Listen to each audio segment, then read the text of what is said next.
Bonjour et bienvenue dans Vivre Naturel. Par cette magnifique journée de printemps, je suis ravie de vous retrouver et je vais vous parler aujourd'hui d'un déodorant naturel. Alors la transpiration, ça peut être un problème vraiment gênant pour certaines personnes. On n'est pas égaux devant la transpiration. Tout le monde ne transpire pas pareil. Quelqu'un qui a du surpoids transpire davantage qu'une personne mince, une personne nerveuse.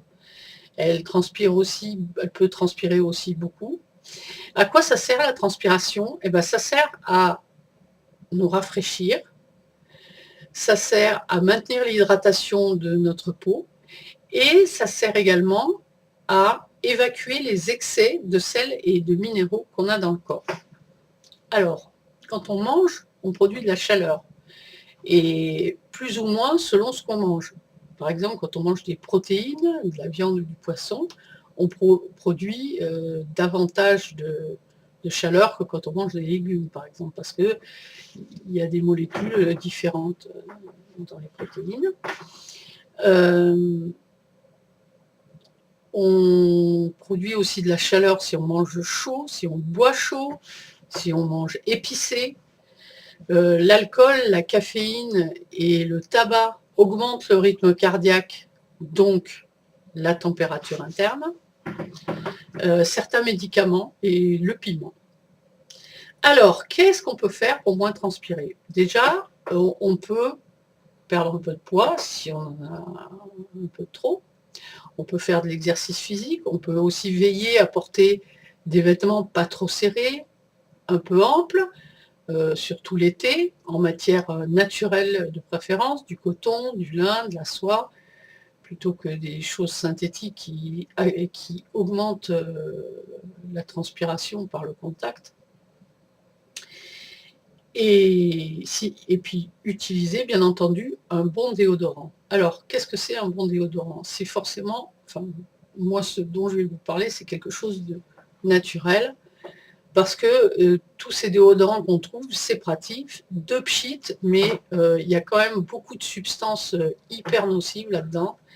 Et moi, personnellement, je n'aime pas mettre des choses sur ma peau si je ne sais pas ce que c'est et ce que ça peut provoquer. Donc, le basique pour éviter les odeurs de transpiration, le bicarbonate de soude. Alors, le bicarbonate de soude, on pourrait en parler pendant des heures et des heures, étant donné le nombre d'utilisations qu'on peut en faire à tous les niveaux. Enfin, c'est inépuisable comme sujet. Et je vous en reparlerai certainement dans d'autres vidéos. Mais là, on va se cantonner au déodorant. Alors, quand vous avez pris votre douche sur une peau bien sèche, vous prenez, alors surtout, il faut prendre un bicarbonate qui est à grain fin, pas un truc grossier qui sert aussi comme nettoyant ménager. Il vaut mieux prendre un bicarbonate alimentaire qui est très fin, parce que sinon, ça risque de vous irriter les aisselles. Et vous en passez comme ça sous vos aisselles, au-dessus du lavabo, comme ça le surplus tombe dans le lavabo. Et vous faites pénétrer jusqu'à ce que ce soit plus blanc. Et ça retiendra les odeurs. Le bicarbonate, pour les odeurs, c'est souverain. Moi, j'en mets un bol dans mon frigo pour les odeurs de frigo. Je nettoie mon lave-vaisselle avec. Dans les chaussures de sport, les litières des chats, c'est vraiment quelque chose qui enlève les odeurs. Alors maintenant, moi je comprends, et moi la première, qu'on aime avoir un truc plus sympa à se passer que de la poudre comme ça qui tombe de partout. Alors moi je vais vous proposer un baume déodorant que je fais moi-même, que vous gardez au frais. Au début c'est peut-être un petit peu liquide, mais il va se durcir avec le temps et ça deviendra vraiment une consistance de baume. Donc vous pouvez utiliser en déodorant.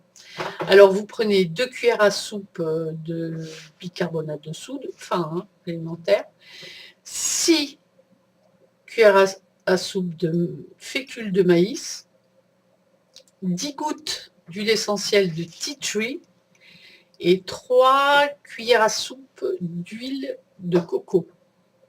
Vous mêlez bien tous les éléments et vous pouvez ajouter une huile essentielle pour parfumer. Lavande, eucalyptus, bois de santal, rose, selon ce que vous aimez, plus ou moins prononcé, plus discret, voilà. Alors, vous gardez cette préparation au frais. C'est peut-être un peu liquide au début, mais ça va épaissir et ça va avoir une très bonne consistance.